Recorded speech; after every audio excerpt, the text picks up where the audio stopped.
And the autumn wind brings them to the end. It's fall, you say? Cooler weather? Check. Leaves turning brown? Check. Women in puffy vests? Check. Pumpkin spice? No, not that. Never that. The seasons may change, but Toxic Radio carries on. Like a wayward son? Stop that! Take us to the football game, the bonfire, the stroll through the park. And the frat party? No, not... Wait. Yes, that. Definitely the frat parties. Woo! When the weather gets chilly, Toxic Radio will be there to snuggle with you.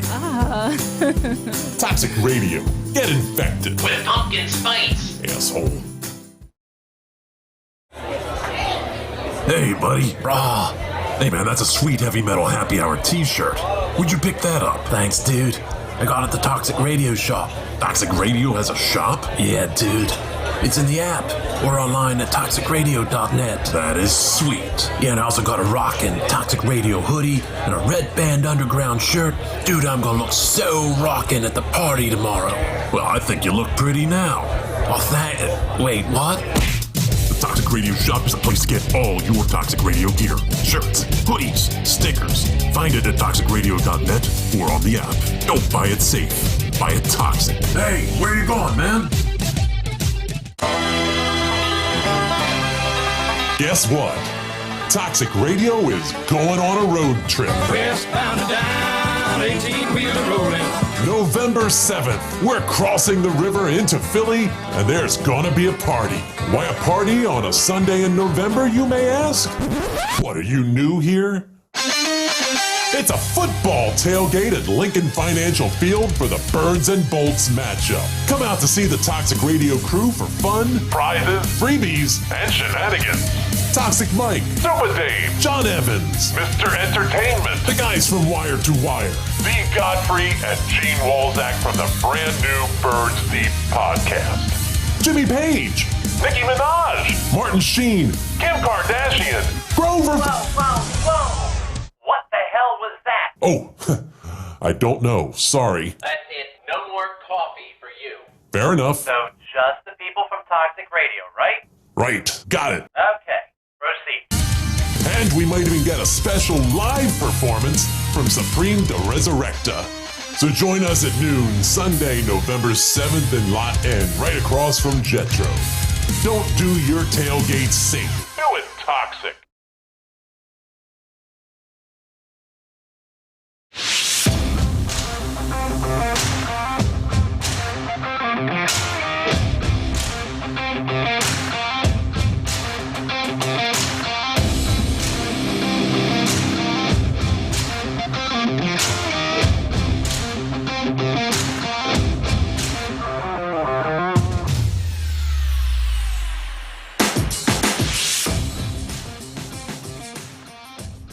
Birds deep. Birds deep. Birds deep. I got Mean Gene next to me. Mean. Whoa. Gene. And the show is starting, and I am the Godfrey, THEEGODFREY. We got a lot to talk about this week coming out of a Birds victory, which hasn't happened in a couple weeks. So, it felt kind of good. It was against the Lions. We'll talk about that game. Should you be happy about it? Should you be underwhelmed because it was against? We'll dive into that. We're going to give you our grades. We're going to give you our top 5 worst Howie Roseman draft picks. There's a lot to choose from, so it's going to be hard to guess because there's a lot of darts. There's a lot. He's given us a lot of ammunition. I mean, I feel like since 2010, and then you take out the 2 years of Chip where he wasn't in charge of the GM, and then he got put back in the role. So from 2010 till now, there's a lot. So I'm going to let you go first when we do that because I have honorable mentions. I'm just going to sprinkle in there because it needs to be said. It's actually awful. But I don't think that, there's nothing you can take away from that Eagles win versus the Lions. Nothing negative you can take away from that. Except if you're like me and you know the season is as a failure already, and you kind of almost just want them to fire Howie so we can blow this shit up and rebuild the right way. But as far as the game goes, they did everything that we've been begging them to do for weeks. Run the ball. Play aggressive on defense. Have Hurts under center. You know, I seen a statistic earlier. Do you know what? How many incomplete passes Jalen Hurts threw? Play action under center. Incomplete. Yes. I do not know. He had a perfect quarterback rating, and he was 8 for 8. Play action under center. 100% completion percentage. Wow. That is really. Yes. How many passes were that? 8 for 8. 8 for 8. Wow. So when he ran play action under center, he did not miss a pass. Yeah, well, that is that's good because play action is going to have to be something that's going to have to be part of their repertoire. I mean, any team should have that. Some use it more heavy than others, but the Eagles definitely have to do that because if they don't, nothing's going to work for them. They need a little deception, a little bit of space created, especially with the type of receivers they have.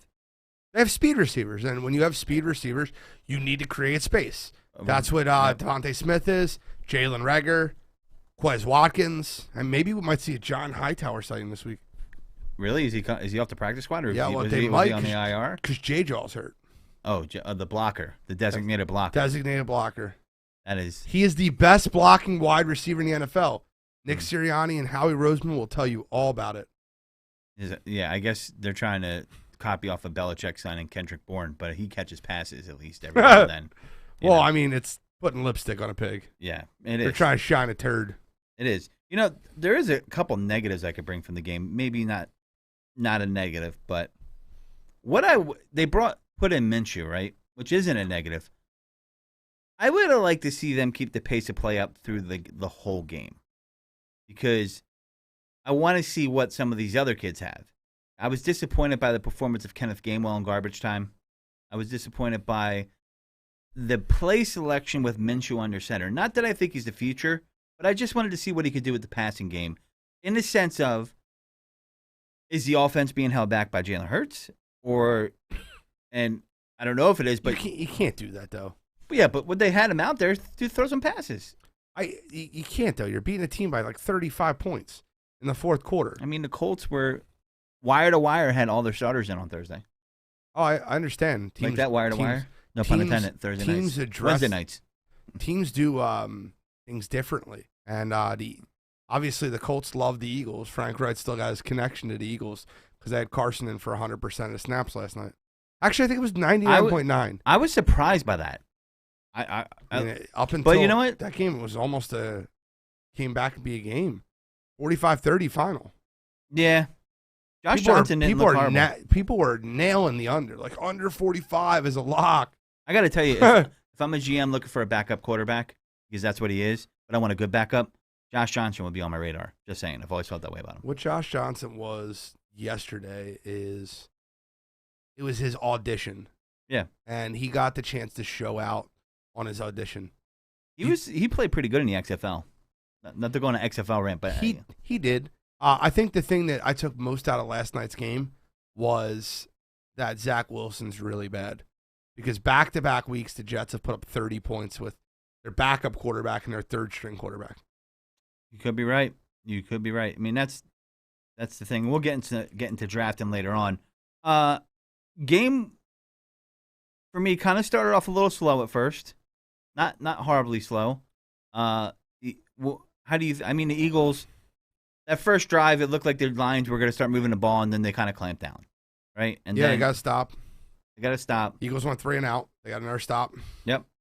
I mean, I felt like they were playing more aggressive than usually they do, which is what everybody's been begging them to do, right? I mean, I gave Jonathon Gannon and Nick Sirianni both A's. I gave Sirianni an A+ because he ran the football. I mean, you can't coach a better football game than he did there. Like, granted, it's the Lions, but like in that game for that situation, he coached a masterpiece. I want people to think about this, and I want your opinion on this. So, okay. I heard this theory, and I kind of like it, and I think Miles Sanders is talented. He was injured, obviously, but I think certain running backs fit certain systems better. And I really think that Boston Scott and Jordan Howard even hit the hole faster than Miles Sanders and thus gain positive yardage. They're not going to get big chunk plays like he does, but I feel like you're going to get some dancing around with Miles Sanders, and then he'll get an explosive play. And I don't know if that jives well with his offense because Miles Sanders sometimes looks like the only weapon on the offense, or that's what he's perceived to be. But Boston Scott was pretty effective running. I know it's against the Lions, but he hits. You pointed out last week he runs well between the tackles. Casey Kelsey's is quoted as saying nobody hits the hole harder than Boston Scott. And Jordan Howard was hitting the hole like he was playing for his career, which he literally is playing for his career. He's 27, and he was on the practice squad. I mean, think about that. Gainwell, I was expecting to see more out of in the garbage time, and I wasn't really impressed. He looked like a rookie.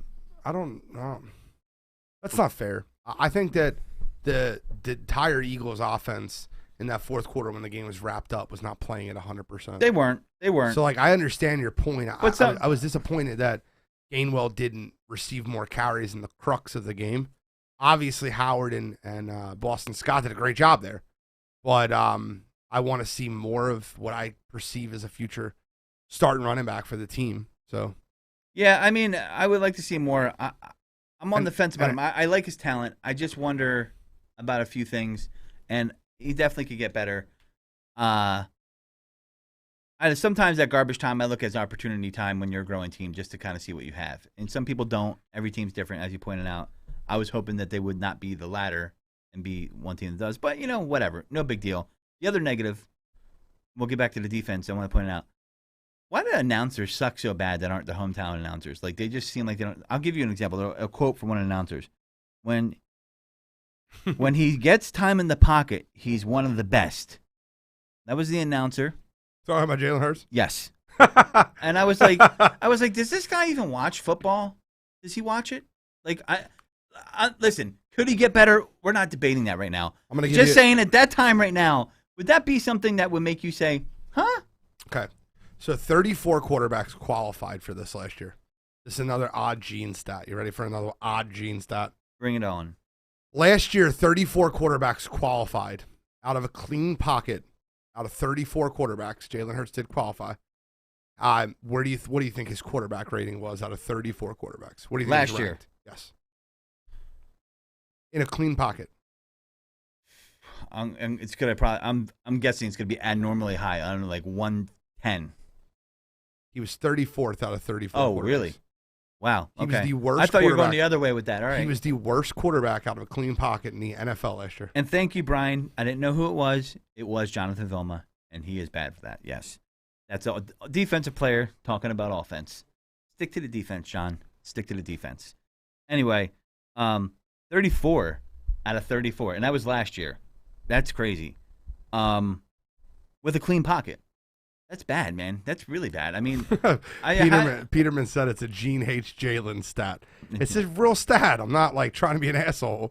I don't hate Jalen Hurts, and I think that gets thrown out way too often. I don't hate Jalen Hurts. I've been on this show repeatedly saying I'm not giving up on him. I gave him a C for his great last game, which I think was above fair. I mean, wait for 216. 58% completion percentage. Like, it wasn't like it was an amazing game. I gave him a C. I don't hate Jalen Hurts. I just think we trade away our franchise quarterback, and that's what I got into last week. But my point being is, I mean, it's a fair point. It's not against Jalen Hurts. He could develop into that. I just don't think it's clear when you watch with your two eyes. Well, Wentz is better. Exactly. That's my point. It's clear who's better. Whether you think he should be here or not, he's better. At this point, he's correct. Better. You can't. Correct. I mean, it's kind of undebatable. Not at this point, but I get it. Yeah. Forever. But probably right. I mean, if I had to bet money on it, for sure. I want Jalen Hurts to be better. I hope he does develop. I'm just going by what I see. So, the big rumor that came out this week, who the Eagles could sign at quarterback or trade for? Who Danger Russ. Yeah, I saw give me that. Danger Russ. But is that all fucking day? I would love to have him. I would love to have Russell Wilson. Give me But Danger Russ. Is that one of those ones where they just make that up? That it's around the trade deadline? The Eagles have the most trade. No, it's for next year. The Eagles have the most tradable draft capital. Jesus. They have some salary space to hold now that they cleared all that money off the books. Mm-hmm. I mean, to me, Danger Russ makes this team into an instant Super Bowl contender. Yeah, I believe that. I mean, contender. I mean, it's not this year's impossible. team. Next year, right. sign a couple defensive players. Mm-hmm. Hopefully, Jonathon Gannon consistently just starts being a little bit more aggressive. Yeah, but Russell Wilson's special, man.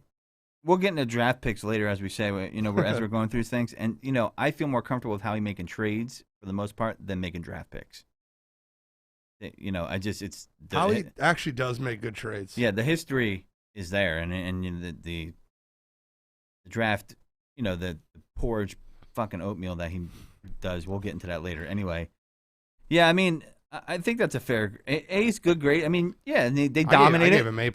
A+, they dominated. A for Jonathon Gannon, not an A+, though. A for Jonathon Gannon, A+. Why not an A+ for Jonathon Gannon? It wasn't a shutout. Okay. For a defensive coordinator versus the worst team in football. Yeah. I mean, A is solid. A+ would be if they shut him out. Gotcha. They did have a pick six. What was it for Jalen Hurts? C. And that's what it was. That's around what a C too. I didn't really see anything that blew me away, and so they won, and they won resoundingly. I wasn't really blown away by like Jalen Hurts at all. There wasn't. I was blown away by the running game. I was blown away by the running game, but that's what they should have been doing all along, right? 260 yards rushing. Yeah, not bad. Now they should do it. Ray Denninger, Boston Scott, and Jordan Howard. Yeah, Ray Denninger said they should be running this week against the Chargers because of we'll get into that later on about their run defense. 32nd ranked run defense. 32nd. Now, sometimes you got to extrapolate that and kind of pull out and look at like who they have played against that runs the ball. But they played New England. They've played Kansas City. Yep. They've played Washington. They've played Philadelphia. Sorry, not yet. Not yet. They're playing Philadelphia. They're not playing many really good run offenses. Well, Cleveland ran a lot on them too, right? Okay. Yeah, that's one game. They haven't played a lot of good run. Well, I mean, New England's pretty effective at running the ball. They're just not putting up a lot of yards. They run the ball versus teams they can run the ball against. Yeah.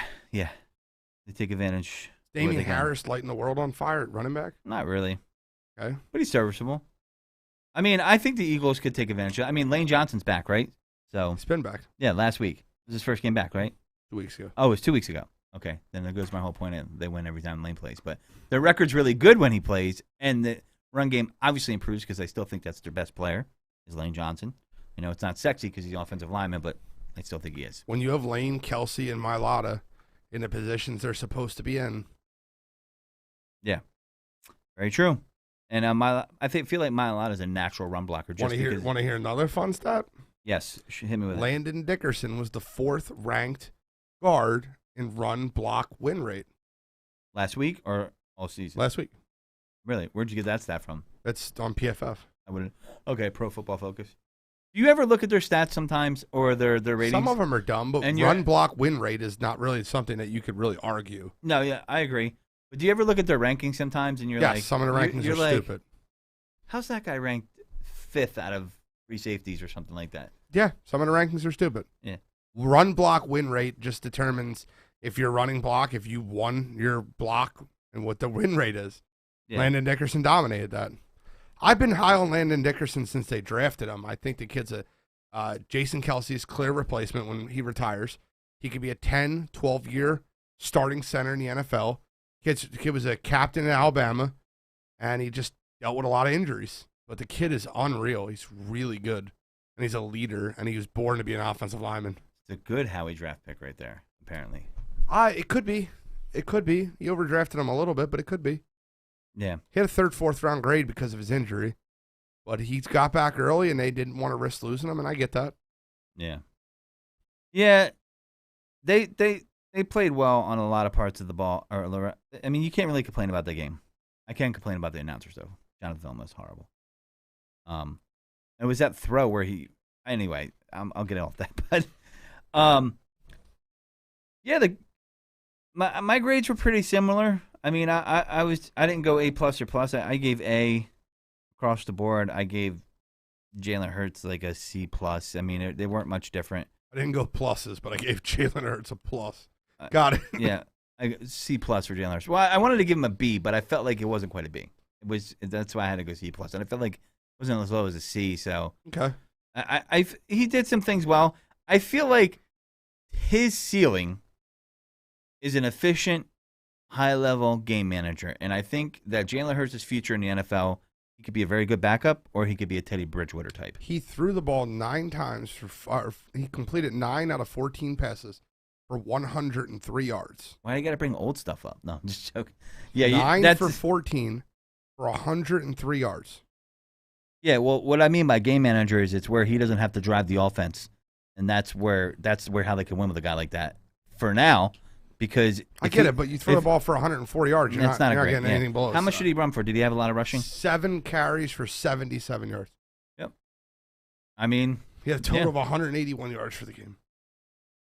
The 7 carries for 77 yards is good. I like that. I don't want my quarterback running the ball 7 times. Right? Name's not Lamar Jackson. Yeah, he's not as elusive as Lamar, and doesn't pass as well as Lamar does either. I just think his ceiling is maybe he becomes an efficient game manager like a Teddy Bridgewater type. He's a little bit more athletic. He's faster. Obviously, he's built a little bit differently, but that's the ceiling for Jalen Hurts. I mean, I think he could be a good backup quarterback. Coming off the bench. People might say I'm jumping off the bridge too early on that, but I'm just going by what I've seen so far. I can change my opinion. So meaning, if he starts playing well, I'll be like, you know what? I was wrong. I think he might have some potential there. Opinions can be flexible. Due to, people think they can't be. You don't have to die with your opinion. Your opinion can change. Opinions are like assholes. Everyone has them, and most of them stink. It's true. You want to get in those draft picks? Yeah. We can get in those draft picks. I'd love to. Howie Roseman, I'm going to start with you, though. Howie Roseman has had a plethora of bad draft picks. Plethora. We're going to give our opinion of the worst 5 since he's been a general manager in Philadelphia. Okay. Start number 5. I'm going to go with Sidney Jones. Okay. And the reason why I'm an honorable mention on my list. Yeah, the reason why I got to go with Sidney Jones is I feel like this draft pick exemplifies what I like to call reinvent the wheel syndrome that I think Howie is often doing, and he wants to show he's the smartest guy in the room because all you heard is he's a first-round talent, but he got hurt. But here's the thing. He had an Achilles injury, which is big for any athlete. The Achilles heel, the saying that goes along with it, is there for a reason. And could it have been a good gamble? Sure. Is it 20/20 vision? Maybe. He's still in the NFL. He's still playing. He's not starting, but he's a reserve. He plays. He starts. He actually he's a nickel starter Jacksonville? in Seattle. Oh, Seattle. So he's serviceable, but I feel like there were other players that he could have took in that draft around there that we needed. When he picked, were you upset about that pick when that happened? Or? No, I wasn't at all. I think when you take a gamble like that, you can do it. Sidney Jones was a dominant cornerback out of Washington. Before he tore his Achilles, he definitely was a top 15 pick in the draft. Very aggressive, ball hawking cornerback. I was happy with that pick when it happened, so I couldn't shit on it because I didn't like it. Was the writing wasn't on the wall? That was an awful pick.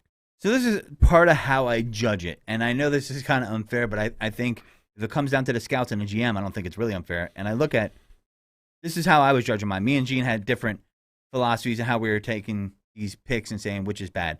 Absolutely. I look at who was taken around them and who they could have went for. Most of the time behind them, because it's tough to say, could you have traded up? Maybe you tried and they said no. So after him, you had a Joe Mixon in the second round. I know that was kind of a pick where people were afraid because of, how it looks. But let's be honest, in the NFL, if you have talent, they make it happen, even though that was horrible, and that's a whole other situation to talk about. The player I wanted that year, and I wanted him in the first round, Derek Barnett was taken above him. He went in between Barnett and Sidney Jones, was Dalvin Cook. That's who I wanted. The Vikings leapfrogged us to take him about 2-3 picks before us. Were they going to go after him? They said they were. Okay. Yeah, and they did leapfrog, and that, it's a shame. I remember that too, and they got him, and then didn't he blow out his knee like the first 2 games that season? He came back strong, obviously, afterwards, but yeah. Felt bad for the kid. Dalvin Cook's got a history of injuries, but he's a special back. Juju Smith-Schuster was in the second round as well. Okay. Could have used him. Alvin Kamara in the 3rd round. Cooper Kupp.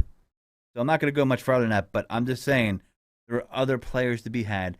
I feel this is a theme through Howie's draft, and we'll go through the draft picks, and you'll give your 5 in a second, where Howie likes to not draft the best player necessarily all the time, but sometimes a position of need. I think when you don't draft the best player available is when you get in trouble. He tries to be the smartest man in the room. Yeah.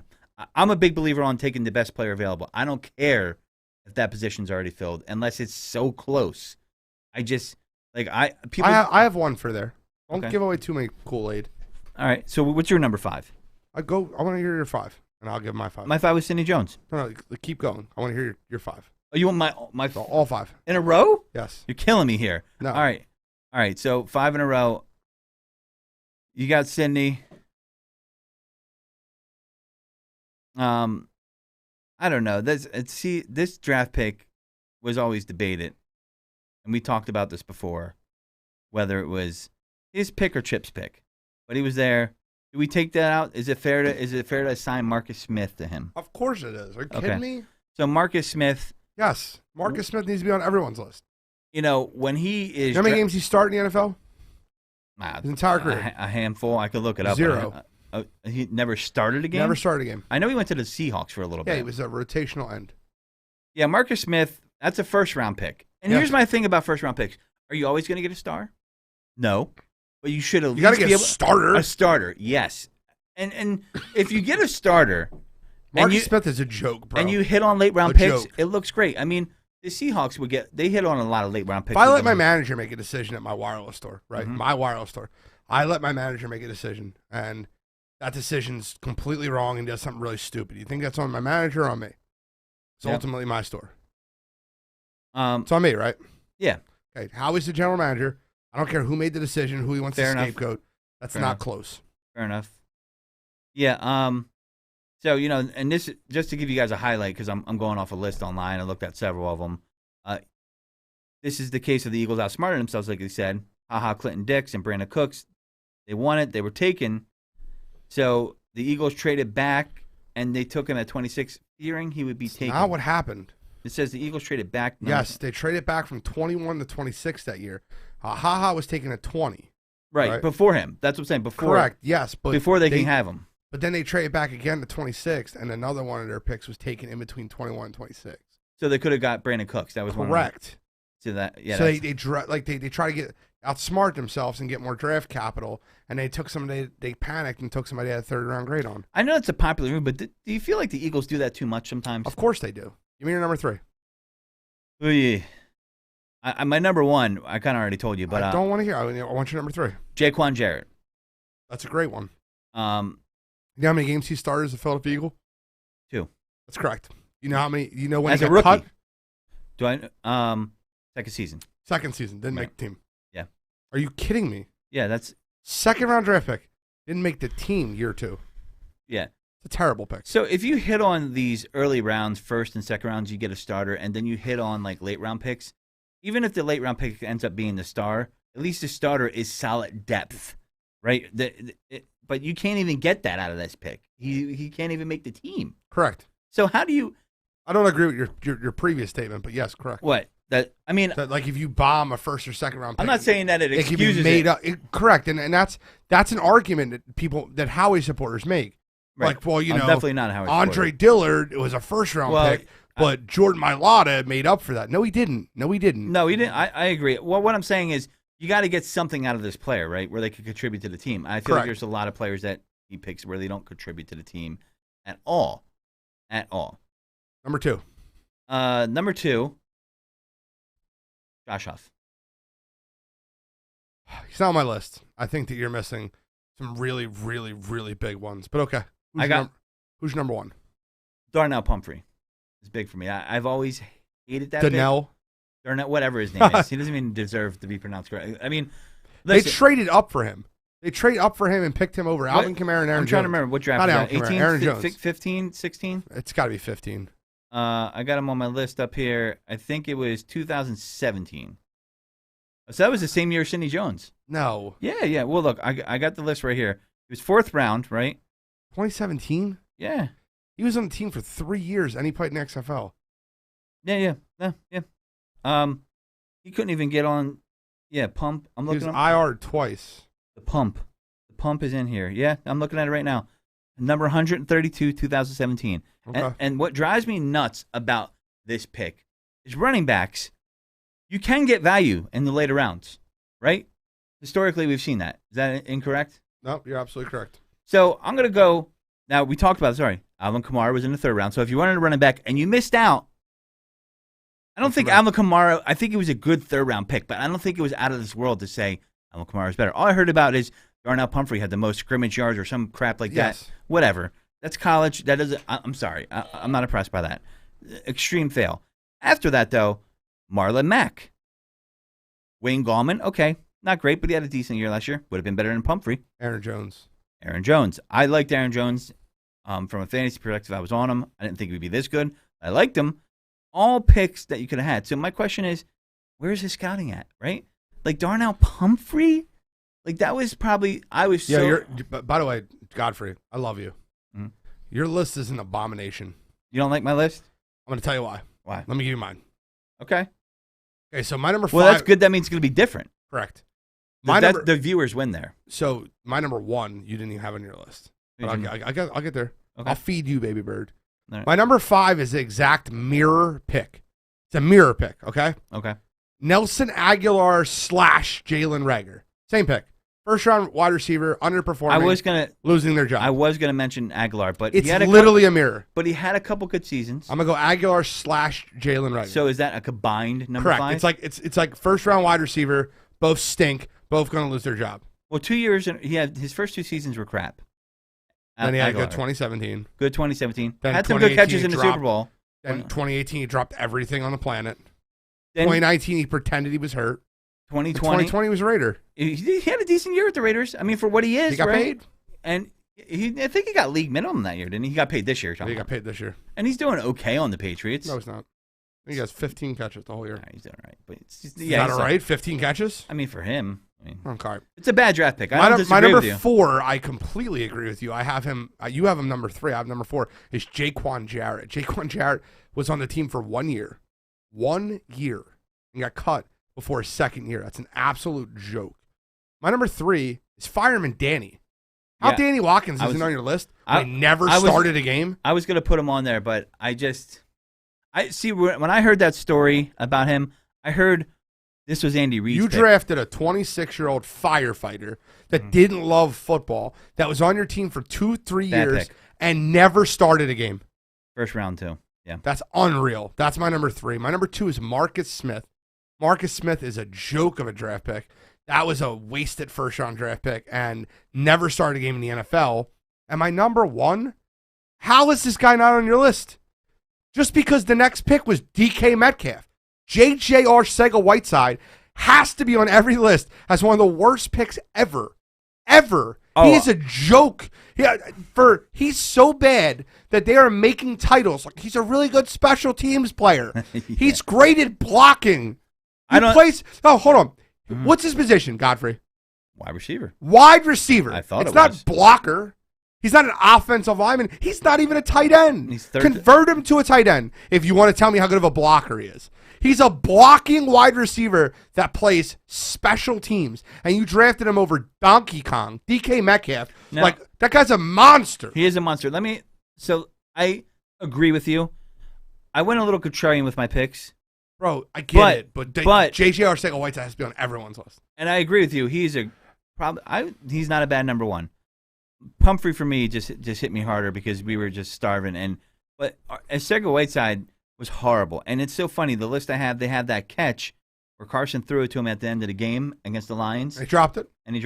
It wasn't a catch. That's called a drop. Oh, yeah. Well, it should have been a catch because it touched his hands. That was a win that we lost. Nelson Aguilar dropping the ball down the sideline versus Atlanta was a win that we lost. Nelson Aguilar not knowing how to track a perfectly thrown deep ball for a touchdown. That was a win we lost. Man, I can't ever understand how bad we are at drafting wide receivers and skill position players. You know, Andy had that problem, too. Remember the year they drafted Freddie Mitchell, Fred X? Chad Johnson went after him. X. Reggie Wayne went after him. I like to thank my hands. Yeah, Reggie Wayne went after him. Yo, you want to talk about a guy that has no humility.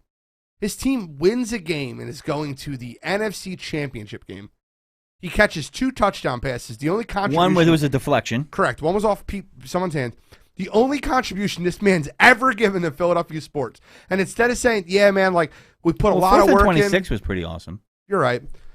We put a lot of work into, work on, us as a team, and it's a team sport. We won that game. He said in the press conference, I'd like to thank my hands, because without my hands, none of this would be possible. He's an idiot. He was giving a Grammy Award acceptance speech because he caught 2 touchdown passes in a playoff game. And then he wants to talk shit to Rodney Harrison before the Super Bowl. Oh, that's a great idea. Yeah, great idea. How'd that work out? Yeah, so let me ask you a question. Outside the Patriots Fourth cheating. and 26, just a quick blurb here. So now that the Eagles have won a Super Bowl, would Eagles fans be as impressed by that now as they were back then? Absolutely. You think so? 4th and 26th. I don't know, man. I think Eagles fans are Do less you impressed. realize how amazing that is in a playoff game? I was screaming my head off. Bro, calling people. I was like, "Did you see that?" To keep them alive in a playoff game, they converted a 4th and 26. You know what the odds of that is? Yeah, that was the second pass where it kind of broke down, and Donovan found him on the end. The other one was the Cowboys game where Donovan ran around forever, threw them the bomb. I always wondered though, how did Freddie Mitchell not score a goddamn touchdown on that? But anyway, he was probably tired because he was running around just as much as Donovan. Because he sure as fuck wasn't fast. I feel Freddie Mitchell was not fast. Freddie Mitchell did nothing elite. Nothing. But we're talking about Freddie. So we've given a total of 9 players between our picks at combined. Mm-hmm. Oh, that's right. So you didn't give your one yet. My one was J-Jaw. J-Jaw. So 9. You said 9 we gave? Yeah, we gave 9 total because me and you both had Jaquan Jarrett. Okay. Both had Marcus Smith. That would be 8, but I added honorable mention with Nelson Aguilar. Yeah. So we have 9 awful draft picks, and there's still way more. And I limited mine to just first and second round picks. I got an honorable mention for you. Okay. Curtis Marsh. Yeah, he was definitely on a lot of lists. He's a 4th round guy, though. 3rd, 4th rounder. Yeah. Listen, you're not going to hit on all your 3rd, 4th rounders. And I'm never going to beat somebody over I'm never going to beat somebody over the head for missing on a 3rd or 4th or 5th rounder. But when you consistently miss on 1st and 2nd round picks, that's unbelievable. What do you say? I mean, I just feel like Howie gets lucky sometimes. That was a busted coverage in the middle of the field. Yeah, okay. It's still 4th and 26. Like in a playoff game. And if they miss it, they don't. Cottrell, come on, man. Your Browns homerism showing. Well, I mean, what's your Browns play? Was that a play? busted play? It was to end the game. Yeah, exactly. What's your Browns play? Like, what's your miracle at the dog pound? What's that play? Let me hear it. You can call in. No, I'm just joking. Nah, Cottrell's awesome, but he's just his Browns homerism showing a little bit. The Browns have disappointed me this year. I thought they'd be better than they were, but Odell's no longer a Brown. No. Yeah. If it was more of a all sports show, I'd be talking about how. Only thing I'll tell you about Odell is the Eagles better not fucking sign him. No, don't sign him. That's it. That's all I'll say about Odell. I've always said this. The guy's been a loser his whole career. He has been everywhere hyped up because of the one fucking catch on Sunday night. No, come on. He had a really good couple years in New York. He did, but he was. But that doesn't mean he's not never. He was never a good teammate, and I call him Odella Beckham Jr. That's his diva name to me. He was never a good teammate. I've always felt that way about him. Always. It's fair. I thought him being Jarvis Landry being his friend, that's a good teammate, Jarvis Landry. And I thought Jarvis, him and him knowing each other, try to keep him in line a little bit. But when your dad is tweeting like Lonzo Ball Part 2, get out of here. Lonzo Ball. So, okay. We got a game to break down. We do got a game. By the way, guys, we would love to see you all there. Wire to Wire guys are going to be there too, right? Yeah, Cottrell and Bill will be there. Cottrell and Bill. We'll be out there, Wire to Wire and Birds Deep. Mike will be out there. We're going to have a spin wheel, giving away a bunch of shit. Got to download the Toxic Radio app. Pretty simple. Yep. Come up there. We got stickers. We got hoodies. We got T-shirts. Rumor is we're doing 2 shows, the Wire to Wire show. Yeah, we're going to do 2 hours on air. And we're going to do a Birds Deep podcast. I mean, maybe we can meld it together and just have a meeting of the minds. I'm with it. You know what I mean? Be great. The guys will be there. We'll have some merch there. I'm going to get there probably about 10. You're going to be a little bit later. 11:30. Oh my God, there's a graphic there. Where the fuck did that come from? Mike, guys, he's amazing. What lot? Lot N next to Jetro. live broadcasting music. And there is a rumor that D. Godfrey will be bringing his hoopty and putting the games on live there. I will have a TV there. That's awesome. The games will be. I was really worried about that. Dude, listen, if you're ever with me on Sundays in NFL football, there's no fucking way. I don't care what I'm at. I might be at a funeral. Games are going to be on my phone, whether they're on silent, whether they're on. The games are on. I don't care. Maybe you call me a disrespectful piece of shit, but I'm watching the games. My dad would understand if he was still alive. I'm just saying. He would understand. My sister's wedding, she's getting married. It was the Super Bowl year in 2004. I'm watching the Ravens-Eagles game, and me and my uncles are like, T.O. Squirt's like, yeah, fuck yeah. He did the Ray Lewis that game. Yep, he did the Ray Lewis, yep. But anyway, I love seeing that Cottrell's going to be there and the guys from Wire to Wire. It's going to be a fun time. That brings us to 4 o'clock game. I didn't even know it was 4 o'clock. I was like, it's 4 o'clock? I was worried about getting there too early. So, 4 o'clock game. I'll be hanging out there from 11 until the game. Then we're going to go down the street and watch some of the Eagles game. You're more than welcome to join us. Yeah, more than welcome. Got a long day, man. Long, fun day. I got a softball playoff game in the morning. Then I got that, which I can't wait for that. The Toxic Tailgate's going to be my favorite part of the day. And the Eagles game, and then I got another event at night. It's going to be awesome. I'll be moving from 7 a.m. to 11 p.m. So this game, there's a curious spread on it, and you pointed it out to me. Yep. I didn't really pay attention to it. I was surprised. We talked on the phone, as we like to do before the show, and it is still 2.5. I'm shocked we do any rehearsal. Was that what? I'm shocked we do any rehearsal. Me too. I'm kidding. Well, I mean, we both are very busy dudes, even outside of here. You ain't kidding. So, but, you make time for what you care about, right? So, of course. I got the live spread for you. It's 1.5 now. It's down to 1.5. Yes. Now, if I ask you guys out there, honestly, do you think that the Chargers should be only favored by 1.5? They're basically saying the Chargers are 4.5 points better than the Eagles. There's 3 points for home. Yeah. That's terrible. I think that the odds makers are trying to entice you to bet the Eagles. With that being said, I still don't know how the Eagles win that game. Justin Herbert is going to carve apart our defense like a hot knife through butter. Now, they are on a losing streak. Okay. They lost to New England, and they lost right before the bye at Baltimore. Right. And Justin Herbert, great quarterback, not taking anything away from him so far, but there is rumors that his wrist is hurting, his hand is hurting. Is it affecting his play, or is that just... Asante Samuel Jr. will be out for the game also. They're missing 2 corners. I understand. Did Asante teach his son how to tackle?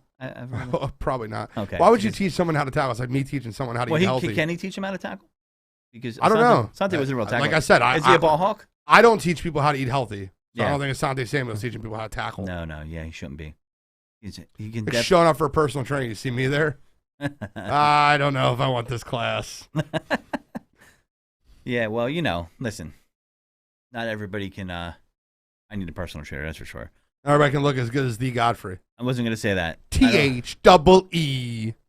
or GOD FREY. But Mike, that's why we don't have him on camera. He looks great. So yeah, I mean, he would definitely bring up the looks on the show. He is the Keto Intercontinental Champion. The game, bro. Come on. Okay. Offense or defense? What do you want to start? I want to go offense. Okay, so offense. The Eagles need to do one thing on the offensive side of the ball. The Chargers are 32nd in the league against the run. The Philadelphia Eagles ran the ball for 260 yards last week. I'm going to drop an F-bomb for anybody listening at home. Run the fucking ball. It's very simple. Run, run, run, run. Yeah, Ray Didinger dropped an analysis, and he was pretty much saying the same thing on Angelo this morning, or was it yesterday? It doesn't matter. He was saying if they do what the film says to do, I think they have a shot at winning the game. If they do what the film says to do. You have confidence they're going to do that? No. Okay, neither do I. I mean, that's the. If you run the ball, you're doing 3 things. Number 1, you're controlling the clock. Number 2, you're keeping the ball away from Justin Herbert. And number 3, you're giving rest to your defense. All 3 of those things are very important things that the Philadelphia Eagles need to do in that game. They need to run the football to keep the ball away from that Chargers offense. That Chargers offense is a lot better than our offense. Their quarterback throws the ball on a needle, throws it on a dime. Way more accurate. Their receivers are better than ours. Their running backs are better than ours. Their offensive line's better than ours. They're better at every position on the football field. Eckler's better. I haven't been too impressed with some Kelly or Justin Jackson. But Eckler's better. I think Eckler over anybody on the Eagles. Yes. On the whole franchise. I'll take him over to coach, the owner, the GM. So you bring up the defense. I'm not going to get into D yet, but wouldn't the Eagles' defense though play into the one that we complain to play? I mean, they like the big play with Mike Williams, right? You got Keenan Allen underneath. Keenan Allen's your possession receiver. Mike Williams is your big play guy.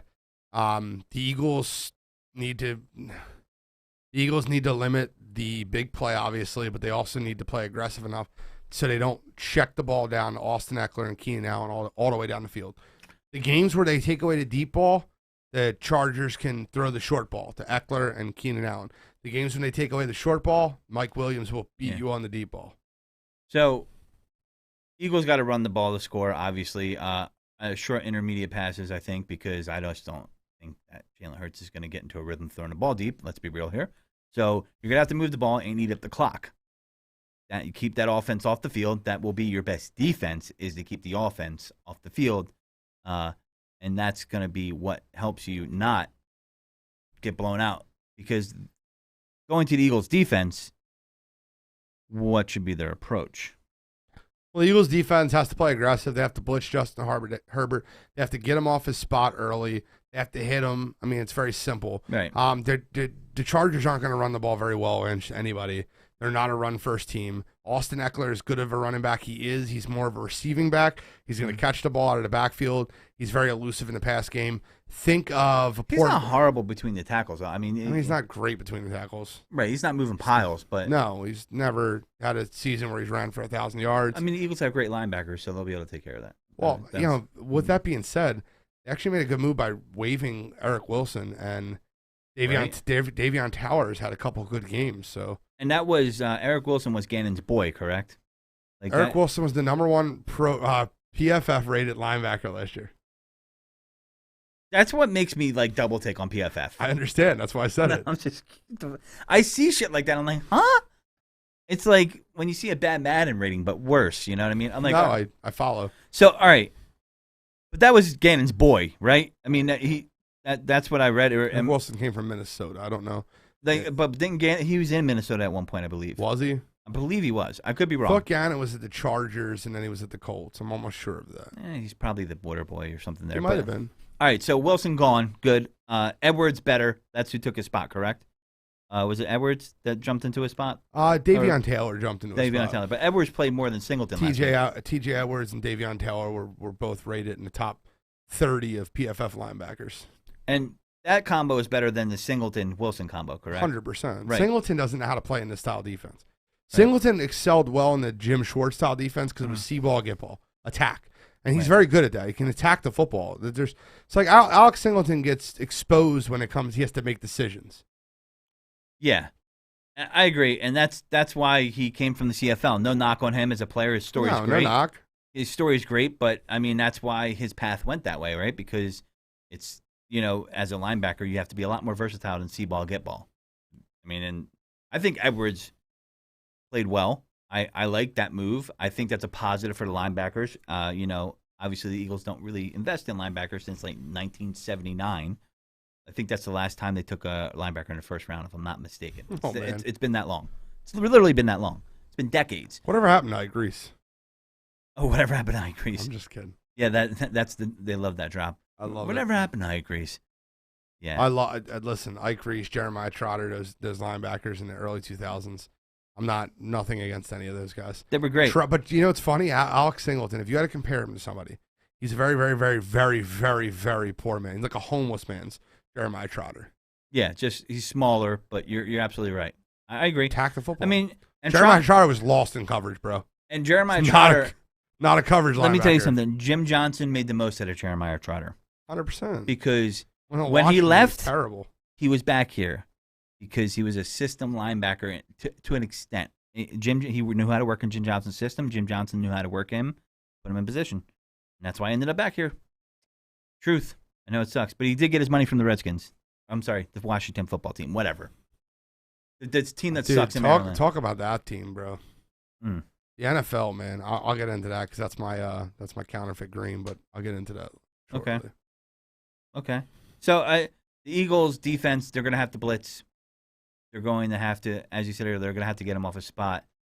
The If you give him time, you can't play conservative. They can't play conservative. He's got a big arm. He can make all the throws. Yeah. You can't let him just sit there in the pocket. He will dissect you. Yep. We need T-Rex to get another sack this week too. Milton, good old Milton. First sack for T-Rex last week. He was like, "Look at these arms." I don't want to hear shit from anybody. T-Rex getting the sack. I can't unhear that after Gene told me that. Now every time I see him, I think Jurassic Park. Every time. It's your fault. That's okay. All right. You're welcome. We got our sports quotes left. We got our counterfeit green. And our predictions. And our predictions. You want your sports? You want to do counterfeit green first or sports? I'll do my counterfeit green because I almost got into it a minute ago. My counterfeit green's the NFL. The NFL as a whole, with the whole thing that happened with John Gruden, which is great. I think that's amazing that they got him out of the NFL because he's had a ton of awful emails and awful things that were said. With that being said, they just proved that money can buy silence. Because Bruce Allen and the Washington football team, that whole organization has tons and tons of poor ethics and emails that are still being hidden by the NFL right now. And they have them all, and they won't release them because they don't want to cause a stir for Daniel Snyder, who pays a lot of money into the league. Yeah. And I think that's a really fraudulent thing to do, which is why I think they're my counterfeit green. I agree with you 100%.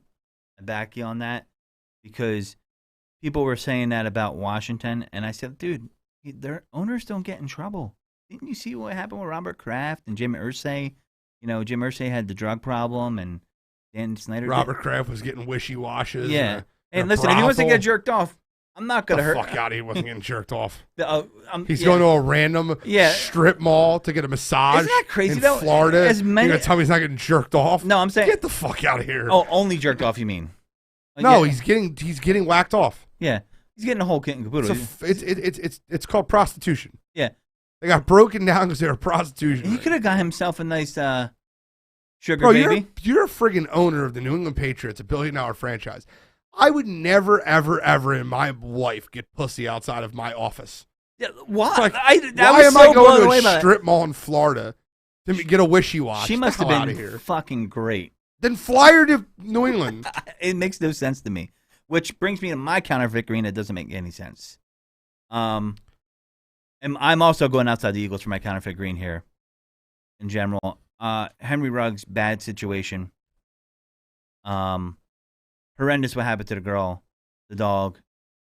You know, counterfeit green is players out there saying, "I'm always going to be there for Ruggs," and I don't blame that. He made a mistake. He's a human. However, you have to let people process forgiveness, not demand it when you were in the wrong. 127 miles per hour.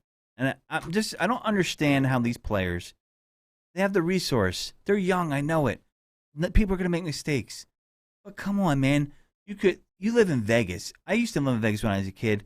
Even then, the limos flow like water. You can get a limo for nothing. And it just seems senseless. His life is over. He'll never be able to get that off his shoulders, even when he gets out of jail. Her life is over. Her life is over. And then I hear people saying, hey, you know, you got to forgive.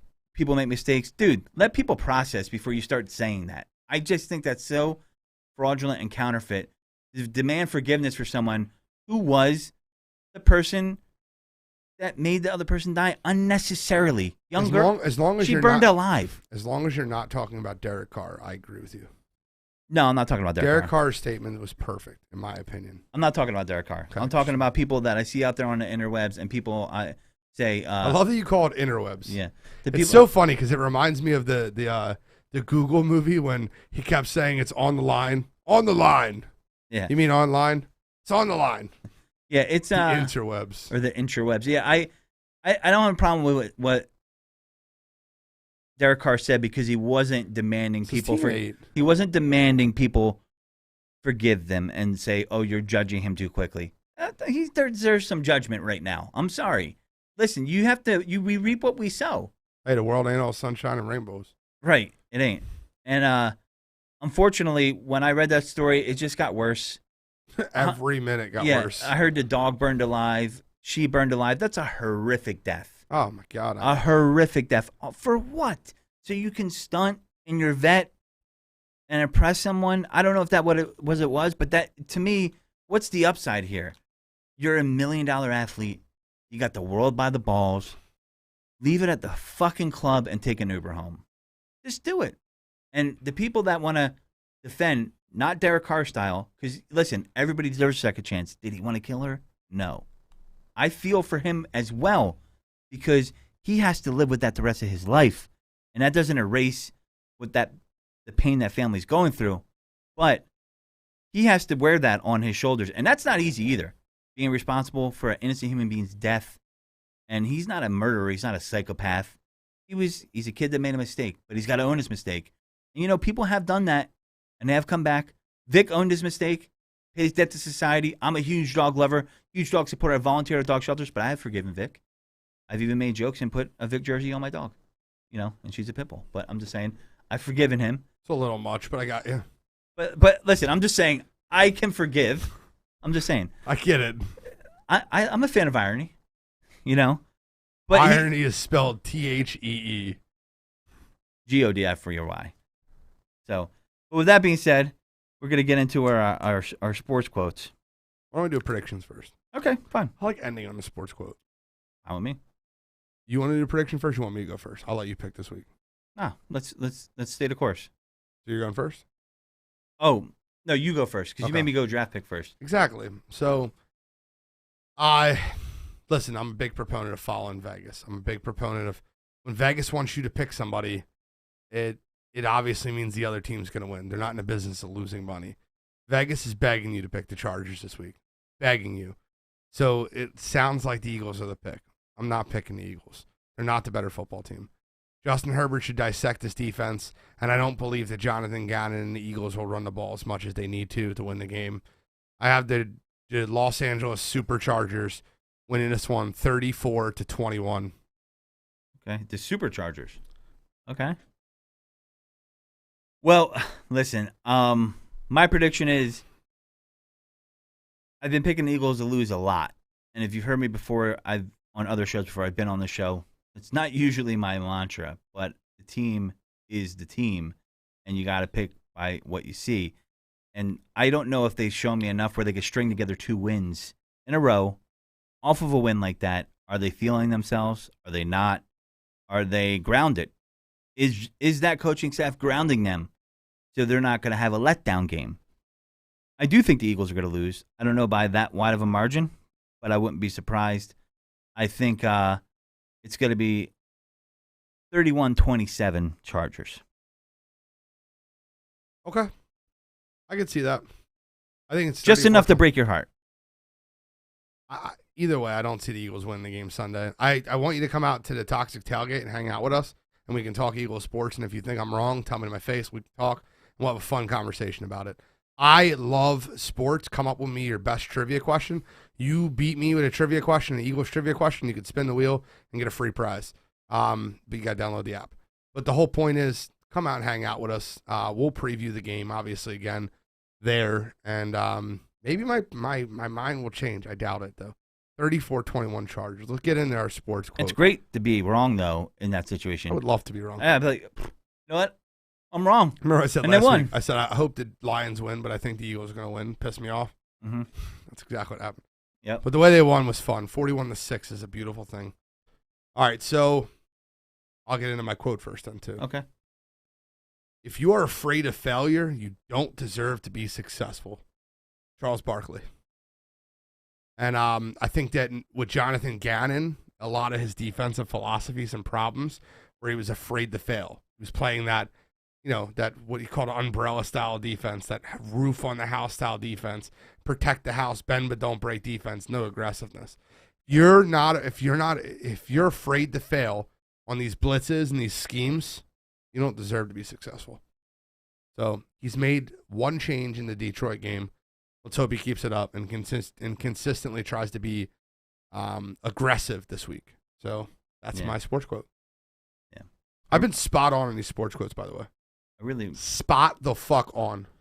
Yeah, good, great stuff. I'm just kidding. I love shout myself out. I love my hand hurts. You're shouting yourself out. Don't break your arm there. Don't break your arm. Barry Horowitz. That's an old school wrestling reference. Anyway, Great quote, and I think you're right on with it. I wanted to reuse the quote, but I won't do that. But I will honorably mention it, and I do think that Jonathon Gannon, not Gannon, sorry, my apologies, Nick Sirianni suffered from this, and maybe it's changed. Listening to the fans too much. I feel like it was getting into his head. Maybe I'm wrong. Just a gut feeling, and listening to the way he talks on Angela's show, it just, Doug was pretty conciliatory and diplomatic when he was on Angela's show, but he wasn't like. I almost feel like, don't you feel like he's kissing ass sometimes? Oh, Sirianni? Yeah. Yes. Okay. Or a freaking Julius Erving jersey. Yeah. Dallas shirt. Oh. Yes. Oh man, that's rough. Yes. Yeah. That was cringeworthy when I saw the Julius Erving thing. So my quote kind of connected. It's a quote in the form of a challenge. This is a Steve Young quote. The principle is competing against yourself. It's about self-improvement, about being better than you were the day before. And I feel like that's something that Sirianni would have in his office. But can he be better than he was? Going to grow that flower, aren't we? Yeah, it's water. I forgot about the flowers. Damn it. We're going to fucking beat the shit out of that on the show today. But anyway, damn it, Gene, why didn't you tell me that earlier? Good point. But listen, can you be better than last week? That's the challenge here. Can you be better than last week? And that's where you're going to have to show your chops as a coach. I still haven't gotten that feeling where I'm like, okay, I see something growing here. Have you gotten that feeling at all? Like, I see, like, what I mean is when you have a first-year coach, like Andy Reid. I know what you mean. Have you gotten that feeling yet at all? A little bit? The reason I haven't is because I don't have real faith in our quarterback yet. He hasn't shown me a 26 of 31 or 345. Right. And 3 touchdown performance I need. And that's what I took away from that game last week. I'm glad you brought up the passing yards. It was more he didn't really. Very Alex Smith-like. Yeah. Fair. He didn't get in the way. He was a facilitator in a way. And not even that much because it was 103 yards. But with that being said, that was my quote. Show me you're better this week, Mr. Sirianni. And we'll see you guys this Sunday. Mike, 10 a.m.? 10 a.m.? Okay. If you want to help him set up, be there at 10 a.m. Yeah, 10 a.m. Well, we got to get there because, we'll talk after the show. I'm not doing any work. I'm showing up 11:30 and going to hang out. I don't blame you. These guys are going to do all the hard work, lifting shit. I'm not doing any of that. Yeah. Well, that's what we have interns for, right? We don't have. We got Mike for. He's the muscle man. He does everything. Laurie's going to carry a bunch of stuff too, right? Yep. I'm kidding. No shit, bro. Thanks. She's got Mike bringing a porta potty for him. He's actually renting a Mr. Bob. And no, he's not. I swear to God, we're gonna put it on a trailer. I'm bringing. You just swore to God, and you're completely lying. But I'm not a big like. I'm not a big believer in religion, so it doesn't matter anyway. So okay. I can swear to God. I love this guy. All right, guys. Thanks for tuning in. As always, a pleasure doing the show with Gene. We'll be back next week, and we'll see you Sunday. And this is E. Godfrey, not saying goodbye, just saying take your birds deep.